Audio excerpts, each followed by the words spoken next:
Isang malungkot na balita ang gumising sa Philippine basketball community matapos pumanaw si dating collegiate basketball player na si John Vincent JV Gallego sa edad na 28. Ayon sa mga ulat, nasawi si Gallego matapos masangkot sa isang vehicular accident sa kahabaan ng North Luzon Expressway o NLEX sa bahagi ng Libtong, Mekawayan, Bulacan habang pauwi umano siya ng Maynila kasama ang kanyang asawa. Hanggang sa ngayon wala pang inilalabas na opisyal na detalye ang mga otoridad tungkol sa sanhi ng aksidente at patuloy pa ang investigasyon. Bago ang kanyang pagpanaw, nakilala si JV Gallego bilang isa sa mga mahuhusay na basketball players ng kanyang henerasyon. Nagsimula siyang maglaro para sa Chiang Kai-shek College noong high school, kung saan naging bahagi siya ng kanilang matagumpay na kampanya. Kalaunan nagsuot siya ng uniforme ng National University Bulldogs sa UAAP bago lumipat sa San Beda Red Lions. Kasama ang San Beda, naging bahagi siya ng koponang nagkampiyon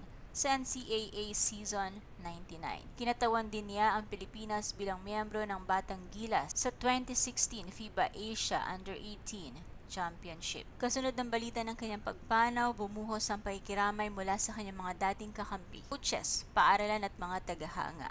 Isa sa mga nagbigay pugay ay ang kanyang mga dating teammate na sina Fran Yu, na nagpasalamat kay Gallego sa kanilang pinagsamahan sa loob at labas ng basketball court at inilarawan siya bilang isang mabuting kaibigan at inspirasyon. Sa ngayon, wala pang inilalabas na karagdagang impormasyon ang pamilya ni Gallego tungkol sa burol at funeral arrangement. Sa kanyang maikling ngunit makabuluhang buhay, iniwan ni John Vincent JV Gallego ang isang pamana ng dedikasyon, disiplina at pagmamahal sa larangan ng basketball, hindi lamang bilang isang manlalaro, kundi bilang isang coach at mentor ng susunod na henerasyon ng mga atleta. Mula sa aming panig, taus-pusong pakikiramay sa pamilya, mga kaibigan, dating teammates, at sa buong Philippine basketball community.